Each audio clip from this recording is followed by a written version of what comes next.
Okay. All right, everyone. Welcome back to RMR TV here on Respect My Region. I'm your host, Kaja Deric, and today we have a very special guest with us who will be talking to me about his life as a music artist. Now, before we get started, I need to share a brief update about our sponsor for this episode. Today's episode is powered by RMR Legacy Smalls, Respect My Region's cannabis line, available in Washington State and California. And you can visit respectmyregion.com/legacy-smalls to find out where you can pick up our 7G quarters. Okay, so for those of you who are subscribed to our YouTube channel or who are watching this episode live here on Instagram, I want everyone to drop emojis or whatever and welcome and show some love for SCayos. Hello, nice to meet y'all. Yeah, thanks for being here today. Oh yeah. So, fill us in. We know you've been in the music industry for a long time, relatively, and let's remind the people who you are, how you got into music, and what you're up to today. For sure. Hi everyone. My name is Sean. I make music as SCayos. Um, I started playing piano when I was maybe around 5 years old. That's when I got into music. My parents put me in piano classes, like many Asian parents do, and since then, a lot of my friends introduced me to like electronic music and hip hop in middle school, which is where I started listening to music and everything until I went to Interlaken when I was around 15 from Mumbai to rural Michigan, which was really fun for music, where I studied contemporary piano and composition. And since then, I studied at Berklee College of Music for a year as an electronic music production and sound design major. And since then, I have been doing music full time for about 2 years, and I've released two albums and just released my first vocal EP a couple weeks ago, which has been quite fun. Yeah. Yeah. How's the transition to like singing been? It's been quite rewarding. I was always really afraid to use my voice for some reason. It was just you know how it gets, like you can really get in your head and you can really be a perfectionist about a lot of things, especially when you're a creative. And I always thought that, like, oh, I couldn't use my voice, or I always thought that was like a limitation because I stuck as my role as a producer, since that's how I started making music. But one day I just decided to like sample my voice, and it's super funny because I sampled it and I thought that was like some of the best music I'd made at the time, and I submitted it to Berkeley as one of my final assignments and got a C- for it. So that also discouraged me to sing and use my voice on a lot of stuff. But I think it was a lot of self-discovery and being more confident with who I am as a person to start using a voice as an instrument and kind of exploring the power of the human voice has been really really cool. And using that in my beats, whether that's sampled or whether that's me singing on songs, has been really fun. And yeah, funnily enough, it's a song that I got a C- on, which was the most popular song on the album. So yeah, it's been really rewarding, and I'm so happy to be singing on stuff right now. I think that really brought a lot of joy to my music making process, which I've been really thankful for. Yeah, that's awesome. It's funny how with like grading for music, it's so subjective. So true, yeah. I never really got that, but I get it, like the teachers need to keep doing their job. And I did bend a couple of rules of the assignment when I did make that song. So I get it. I get it. There's no ill intent behind anything. But Yeah, so it yeah, all worked out. exactly. I mean, somewhat worked out, like I'm happy with where I am, but I'm always thinking about what I want to be doing next, and how and what next steps are in music. So I've only been singing for about a year and a half at this point. So I think where I want to be is still quite far away from where I am today. But yeah, man, I can't complain. I've been quite happy with using my voice on my music. Yeah, Yeah. that's sick. So the song of yours that has the most streams from my calculations is Galaxy, and that was released in 2021, right? So tell us about Mhm. that song, how it came to be, and like how it blew up because it's at 5 million right now, or like a little bit above that. Totally. My most popular song is actually a song called Kombucha, which did really well on Apple Music for some reason. I think it's at about 10 million streams, but Galaxy is the song which most people really know me for. And yeah, that song was one that I made when I was back home in India over summer vacation, when I was at Berkeley. And this whole album was very much my shot at working with working with the biggest lo-fi label right now, Lo-Fi Records, Yeah. which they do like the whole study thing on YouTube, the lo-fi studying girl. And I got connected to them in 2021 through a mutual friend when I did a collab on their album. But yeah, they invited me to do an album, so I really got a lot of my friends together and started working on music. I think I did about 60 demos for this album, and 15 ended up making it. Um, and yeah, Galaxy was one of them. It was with me and one of my good friends, Flocalist. We started exchanging stems and started being friends in early 2021, and just made a bunch of music and sent it over, and that was the song that they liked the most. So yeah, So that's on the album Ethereal Nights, correct. Yeah. which was released in 2021. Hmm. So we kind of already talked about your process for that record. So now you're with Network though. So are I you am. is that your record label right now? Yes, I've been signed to Network Music Group for since about a year and a half now, or 2 years now, actually. Yeah. Mhm. So yeah, I've released all of my vocal stuff through them, and all of the newer music that I've been putting out has all been through them. Yeah. So what are other people you collaborated with on the Ethereal Nights project? Totally. There were so many collaborators on that record. And I met them all through very different and weird stories. Barnes Boulevard, who's now one of my best friends, who has the opening track on the album. We met on the internet because I was a huge fan of his music, and I DM'd him constantly, and he ghosted me for like the first like 6 months of us like interacting. And I told him I was playing piano, and he wanted a piano lesson, so we got on a call on Discord or something, to do piano stuff, and it just continued from there. And he's been one of my best friends since. And I got to meet him in person about a month ago for the first Oh, time after knowing wow. him for 5 years, which was really fun. Um, so yeah, and he's actually visiting me at the end of the month also, where we're gonna make an album together, which is gonna be fun. But Sick. he's an insanely talented producer, and yeah, a lot of other cool people from here. Hickson Foster, who I met in Shout out Hickson. shout Great. out Hickson. Yeah, we met at Interlochen. We were in the same dorm together, and we ended up making a lot of music together, and ended up going to Berkeley together also. Um, Strelo from here, Azayaka, a lot of amazing internet friends who I also hang out with a bunch now that I'm based here in California. But yeah, it was a very collaborative process where I sent a lot of piano and half completed beats to friends, and yeah, they sent stuff back, and it was quite nice. Yeah, Yeah, that's awesome. Okay, so tell us about your most recent project, Sunken Thoughts. totally. Um, yeah, Sunken Thoughts was an interesting one. I haven't really made music like this in the past, and I was kind of afraid to put it out at first, just because of how vulnerable and how like personal it is to me. But I've gotten a lot of DMs in my inbox with people saying how much they like the music, which makes me really happy. But basically, this EP was a really interesting project because it was a collaboration with a lot of different people. Shout out Yeah, Darius Adafat Peckham. He amazing writer. He's a great guy. amazing writer, one of the best roommates I've had apart from Kaya. Uh, and yeah, he basically had two poems that he sent me.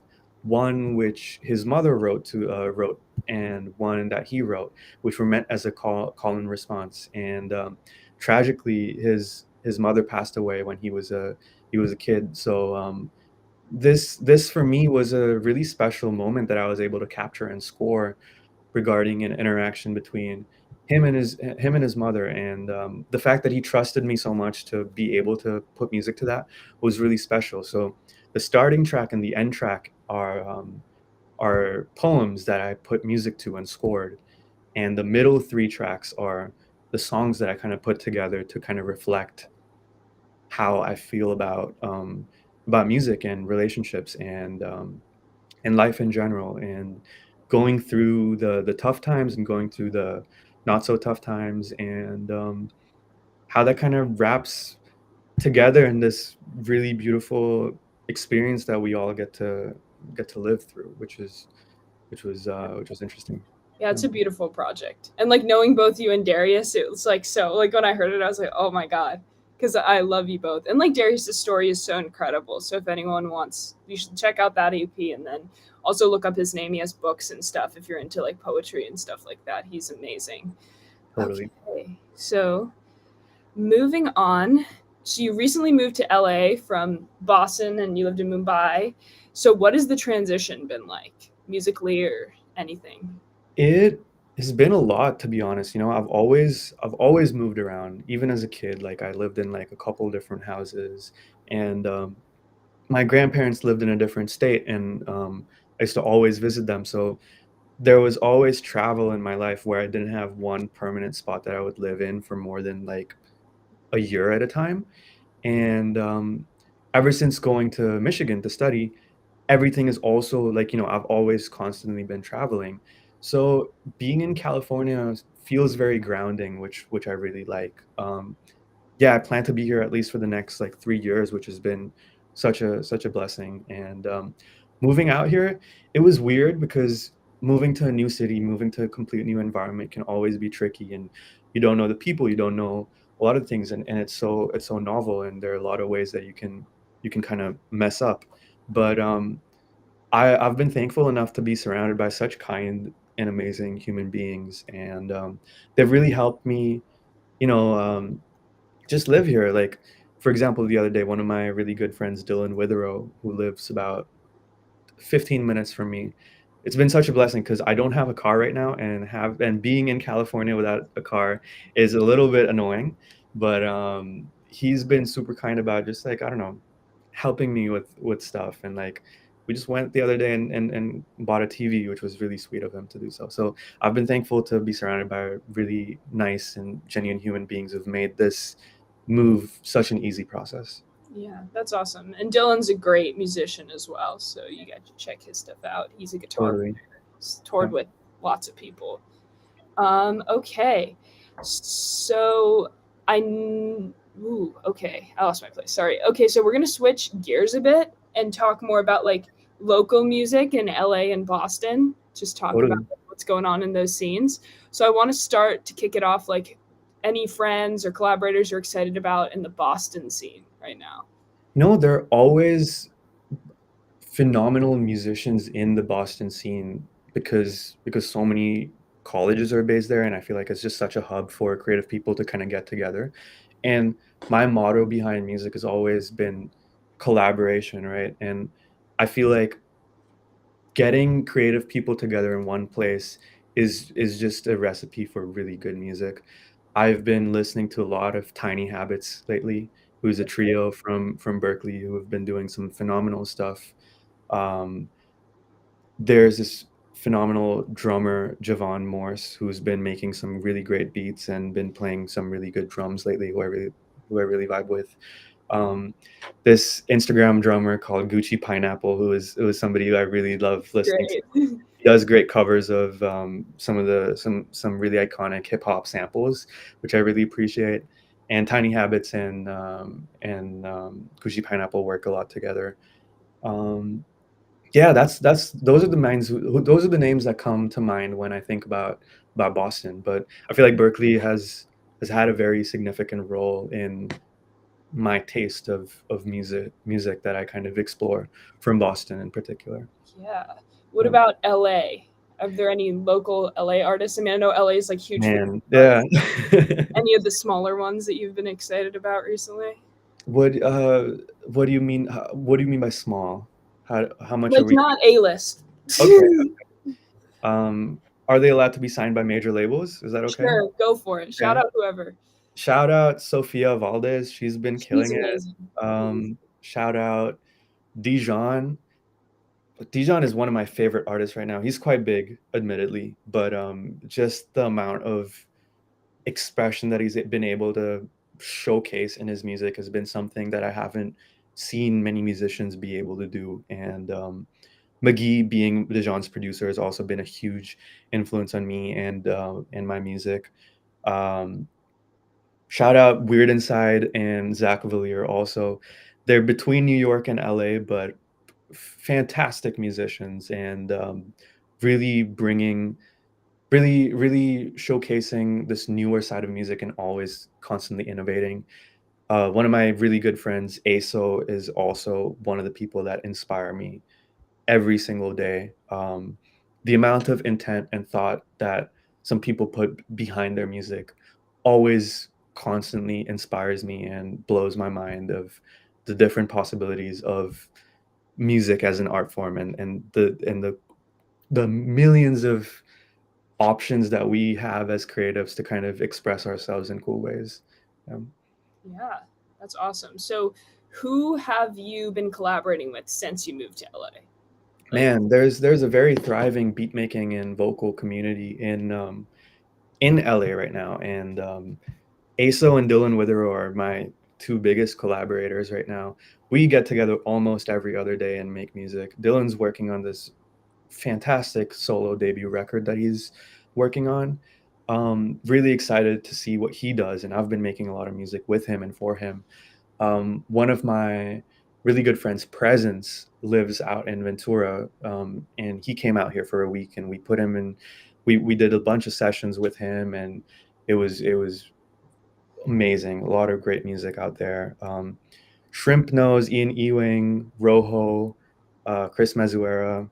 A lot of cool people out here, which is nice. yeah, Um, okay.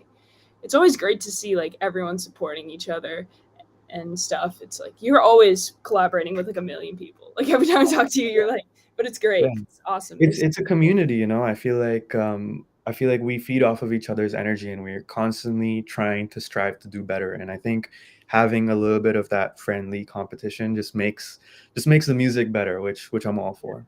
Yeah. Okay. So I want to ask about some of your favorite local venues, whether in Boston or LA. I know when you were living like in Boston, it was kind of COVID times, but was there any Totally. places you've caught since LA or The Red Room was always cool. The Red Room Redmond's awesome. in yeah, it seemed like a nice, like cozy venue. There was There were a couple others, but I'm so bad at remembering the names of how they look. I went to this one Demoye concert where she was opening up for Sammy Ray and the Friends. That venue was absolutely gorgeous. I don't remember the name of Where that venue. was it? I You don't know, remember, to be completely honest. I think it was like,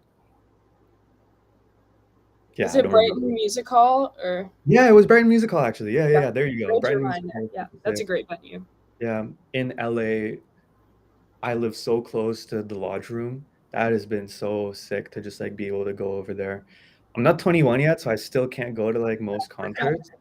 But You're yeah, almost what, like 3 weeks. What almost is it? 3 more weeks to go. But yeah, most concerts in LA so far have been 21 plus. So it's mainly been other like house shows and stuff like that. But yeah, yeah. Yeah, There's such a huge live music scene in LA just because of how big the music scene is over here. So yeah. there's always things to do. The Goldfish is another really good one over here. They have like disco nights every month where one of my friends DJs over there, so he was able to like get me in. But yeah, That's so awesome. Do you have any plans to play shows now that you're in LA? that's a great question. I'm open to it, but like I haven't really been in the live scene with any of my own music for a bit, and I think my own music still needs to mature a little bit before I give the live stuff a shot. Hmm. But yeah, I sometimes play with like other musicians to accompany them and everything. So yes to live stuff, but maybe in the next year or so for my own solo music. Yeah, I'll fly out and see that show. There you go. um, Oh better get a ticket discount. I'm just kidding. yeah, oh yeah, we Okay. can, we can make that work. Now we're gonna do some hot take questions. So I'm gonna say some Ooh, quick statements and you can answer. Okay. Okay, so what is your favorite instrument to play other than piano?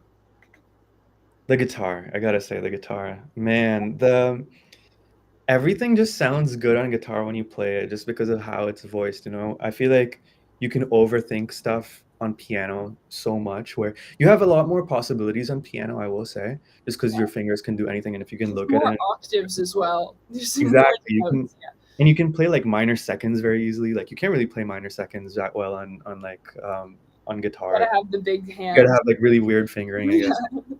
But you have a lot more possibilities on piano, but just the sheer sound goodiness of it, like you can have the guitar in an open tuning and play gibberish and it'll still sound kind of good, you know? Yeah. And I think the guitar is like such a brilliantly made instrument where when you really go into like the details and be like my first impression when I picked up guitar was like, why is it tuned in fourths and then it has a third and then it has like, why is it like that? And then the more I played guitar and the more I kind of experimented with different tunings and everything, I was like, whoa, that is the coolest thing ever. And somebody made that conscious decision to kind of have that set of intervals and tuning in place. And the fact that that's a norm now is like mind blowing to me. And it just sounds good. Yeah, it just sounds good. Yeah.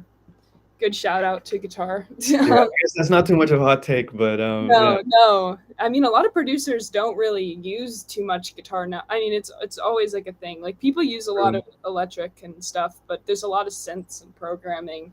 That's But true. but Yeah, yeah, my favorite producers have always been the producers who have been able to like utilize guitars in the coolest ways, you know? oh, yeah. Because even with piano, right, you can have maybe one or two piano tracks on one song, and then that kind of fills up the sonical spectrum of the music. Like you can't keep like stacking or layering, but with guitars you can almost treat each sound as an individual piece of the puzzle. And there's so many guitar pedals and there's so many ways to process them and there's so many things that you can do with it that I feel like you have a much wider like sonical palette of the sounds you want to get to with like guitars compared to like one piano, you know? You can't really put like pedals through a piano, but Yeah, sounds a little weird. exactly. Yeah. Okay, so what's your favorite sport? Is it cricket? I don't know. That's what I was thinking. I love watching cricket. I wouldn't say that's my favorite sport. I really like football or soccer, I guess. Soccer. Soccer. Soccer is really nice. But I guess my favorite has got to be table tennis. Ping Yeah. pong is so sick. I love it. I used to play all the time. I used to be really good at it also. Um, I almost like for like a solid 4 months of my life, I considered doing table tennis like professionally other than Is music. this recently? No, this was like when I was like You were younger, I feel like. 14, 15. I was really fucking good at the time though. Hey, damn, am I allowed to You say can that? curse. You can All curse. right, cool, Yeah, cool, it's cool. fine.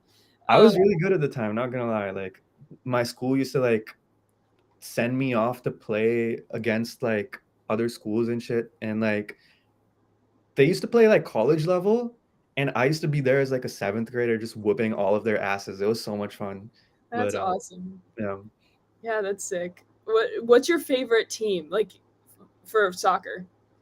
For soccer, I usually just watch the World Cups and I don't have a favorite team. I just like to be entertained, man. Like Yeah, whoever is like not winning, I try to root for them. But yeah, I don't know. yeah. Got to keep that spice up, you know. If it's like if I pick my favorite team and they just are really good and they keep winning, it's like there's no fun in that, you know. Yeah, You it's like the need some Patriots over here. Like, I don't exactly. You need to have a little bit of I like the sport for the sport of it, not for the teams, I guess. yeah, Yeah. fair.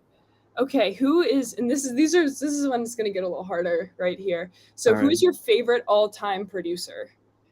Oh man, that's so hard to say. You can put a couple.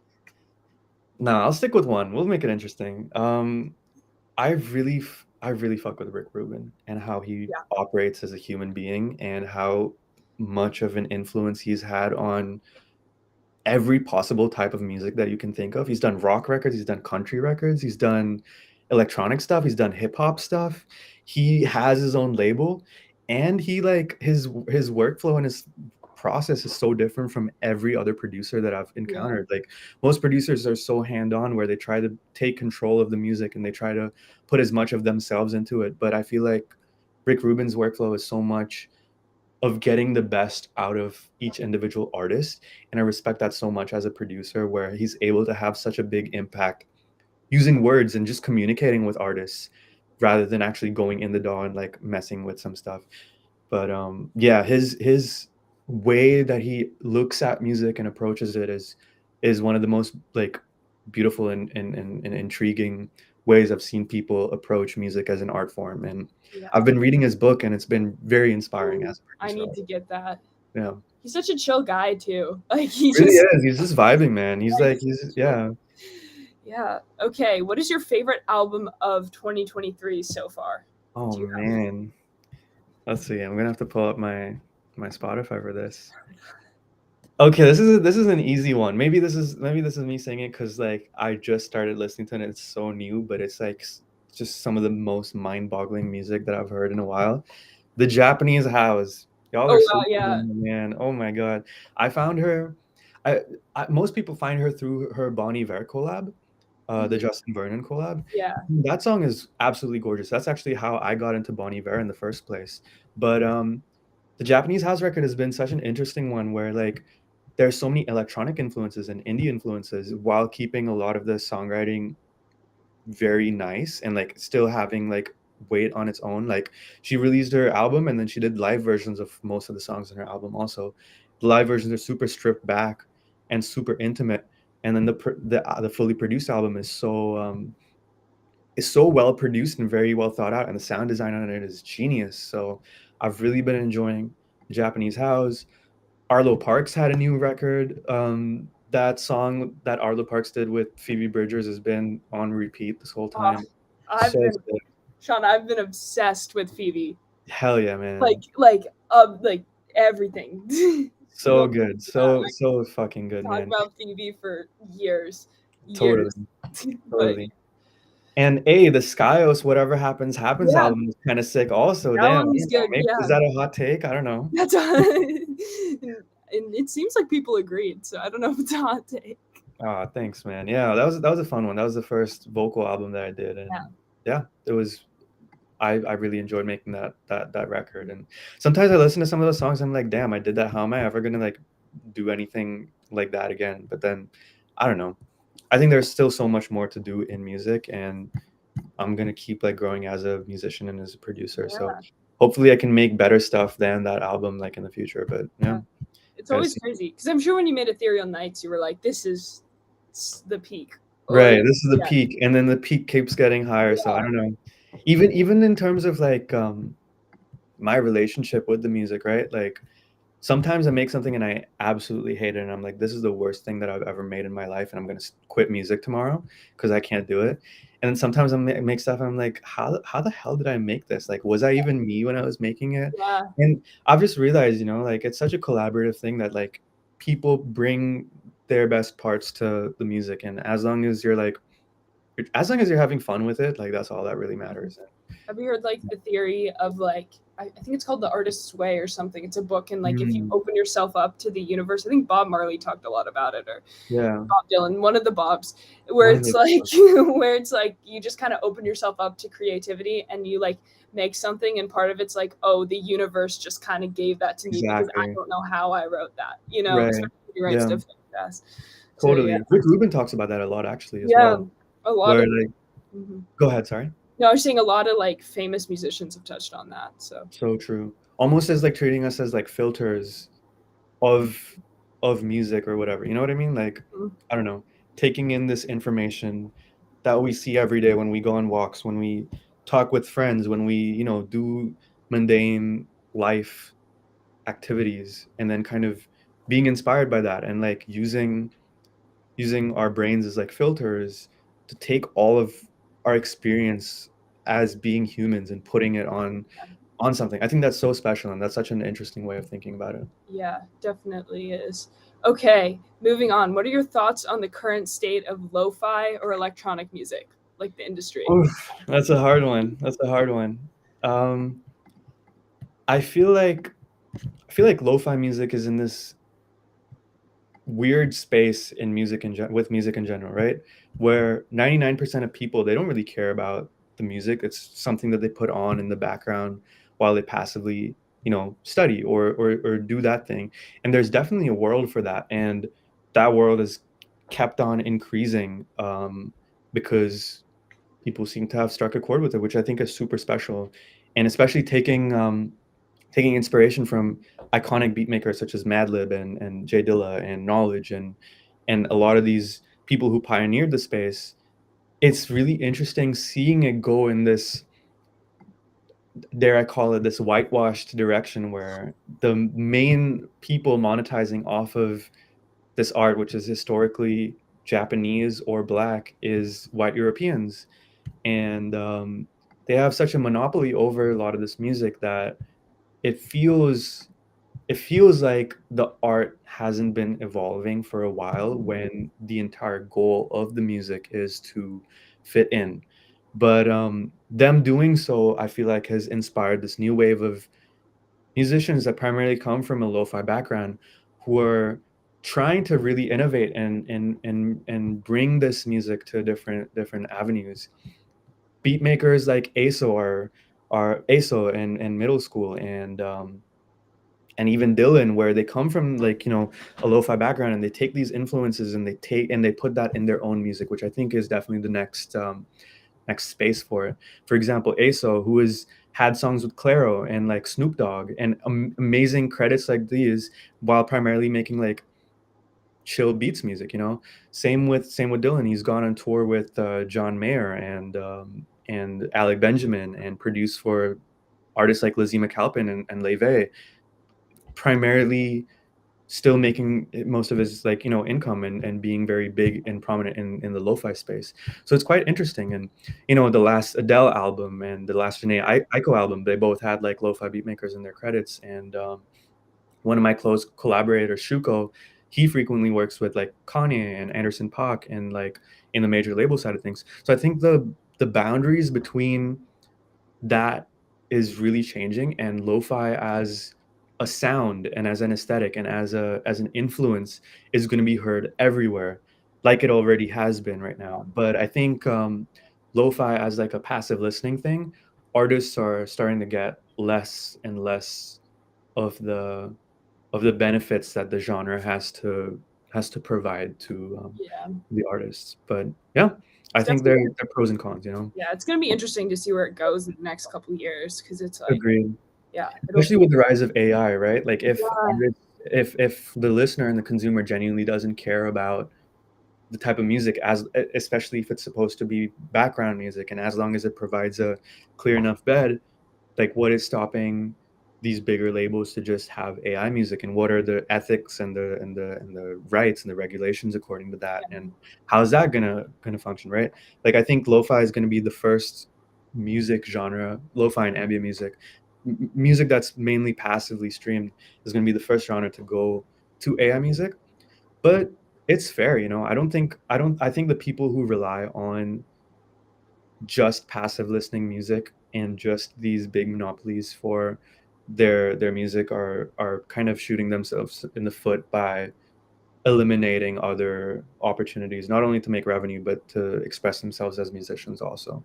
So yeah, I think there is going to be a space or a day when the background generic lo-fi is going to stop, but I think the real innovators and the people who really enjoy making music, and the people who are constantly striving to do better and make newer music, and constantly break the boundaries of what lo-fi music is supposed to be or electronic music is supposed to be, I think that's going to be a very interesting place to be at, not only as a musician but as a producer who gets to decide what people listen to in the future.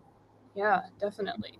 Okay, moving on to some random stuff. What is your favorite food spot in Boston? Man, okay. The food here. Oh, in Boston. Okay, okay, okay, okay. I'll give LA and Boston if that's Yeah, cool. yeah, I was gonna do LA next. So do All both. right. We can do both at the same time. LA's probably better, let's be honest. Hey, I have had some amazing food from Boston, which I'm like, wow, I've been trying to get that same feeling in LA again. Yeah. Granted, I've been here for 3 months, so I haven't explored Mhm. a lot of the places here, but in Boston, I absolutely loved Crossy. It was this very small Greek fusion restaurant, I believe. Um, very affordable, and some of the best Greek food that I've ever had in my life. I was genuinely blown away. The cheese platter I think they had was absolutely amazing, Mm. and they had this like bread-based dish which was also really nice. I don't remember the names of it, but Krasi definitely on my go-to list. There was maybe you can help me remember the name. There was a sushi restaurant near where Was it Love Art on Midtown. Sushi? No, it was kind of bougie. It was kind of cool. Was it the one near the train station? Exactly, that was the I don't one. remember the name, but it's the sushi place near Back Bay Station. Let me There you look go. up sushi Exactly. near Sushi Back place Bay near the train station. Exactly. Hey man, It good was great. sushi. Oh, it's called I think this is Dozu Sushi. Dozu, that's right. Yes. They had really good stuff. It Their was ramen amazing. was really I've nice been there also. like twice, but it's Yeah, always totally, totally. And the people there are very friendly and nice. Switching over to LA, there's this Taiwanese fusion place called Joy, which mm, Dylan introduced me to, which has been, oh my God, I eat there like every other day. It's a I'm problem. sure you It's bad. It's some of the best food I've had though. They have these things called dan dan noodles, which is like noodles in like a peanut-based sauce. I don't think you can have it, Kai. I'm No, sorry, I probably but couldn't. I'd die. yeah, but some of the best noodles I've had. They also have this thing called mapo tofu, which is like a tofu stew that you have with rice, which is absolutely amazing. They also have this thing called a thousand layer pancake, which is neither a pancake, neither does it have a thousand layers, but it's kind of sick. It's kind of sick. Um, there's also this really sick vegan burger joint near me called shit. Let me try finding it. It's like Burger Lords or something like that. I think that's what it's called, Burger Lords. And it's like 5 minutes away from me, and I ignored it every single time because that's such a weird name, like Burger Yeah, Lords. You know what I mean? Like I thought it was gonna be some like trashy like subpar generic yeah. vegan, stuff. But like I was blown away. It was some of the best like burgers I've ever had in my life, which was crazy. Like I've had vegan burgers before. They're kind of bad. I haven't had like, really good vegan burgers a lot of the time. This was the first time where I was like, whoa, this is kind of sick. But yeah, LA's the place to be if you're vegetarian that's or true. gluten That's free true. or anything. Like they're on They it. have restrictions, man. Like Yeah. you're not a true local like LA person if you don't have at least one dietary restriction. Yeah. No. Okay, so to end us off, what do people need to know about you and what you have coming up? Damn. Okay. I don't know what you need to know about me. I guess I don't know. Your I made social security. No, I'm just my kidding. social security number. There you go. Yeah. It's actually 1 3. No, I'm kidding. Um, yeah, no, it's been fun. I feel like in a weird way, like I've been very thankful to be in the position that I am in right now, where I'm able to do music full time as an artist with my own music. Like I think that's a very privileged place to be in, and I think all of like most of the music that I've made till now has still been this process of self discovery. I think that's what I make music for. I think I make music to understand who I am better, and the more music that I make and the more I get to understand myself better, I think that process is going to keep going on for the rest of my life. But it almost feels like I haven't even started my real thing yet in a lot of different ways. Like SCayos might not be the name I choose to There's spend also with the B rest of my side, music. right? Does that still exist? B side? Yeah, B9. That B9. was a B side solo was piano project B9. that I have, which also has legs on its own. I have a lo-fi beats project called Ornithology also, where I mainly post my beats. I did a collab with the Chet Baker estate, which was so crazy that I was even able to do that in the first place. Like Chet Baker's management reached out to me and wanted me to take one of their historical recordings and sample them and do a remix for it. And there are so many cool things happening. I have another one with Chet coming out next month, which is going to be really exciting, which I'm extremely excited about, as well as another album on Ornithology, which filled with some good old beats. But yeah, man, I feel like there Yeah. have been so many parts of music that I really enjoy making. I really love making folk music and producing for folk artists. I really like doing like a lot of the indie, like Phoebe Bridgers type stuff. and making my own music. I made like a D&B beat the other day. I've just been trying to constantly push my boundaries and explore what I can do as a musician. And maybe like 2-3 years down the line, I kind of start over. I think that's what I'm probably gonna do. I think I'm gonna abandon like most of these aliases and just start over, just like have a fresh start. Would be But your full name. I was thinking about that, but like there's this Indian singer called Sean already who has the same name that I do with like 8 million monthly listeners. So I'm Oh, probably not gonna be able to do that. I wanted to though. I wanted to. you could spell Sean differently. That is true. That is true. Be like a But stage alias. yeah, I don't know what next steps are, to be completely honest. Like after this EP, my contract with Network got over, so I'll probably renew it. But Yeah.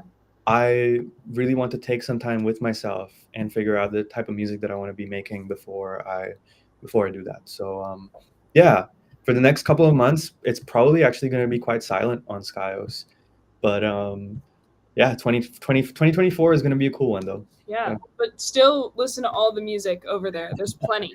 Totally. I make way too much music and I try to release all of it. So Yeah. yeah, I really think of music as like a snapshot of a time in my life. So I have such heavy memories associated to each and every song that I make and release. It's almost like a journal for me.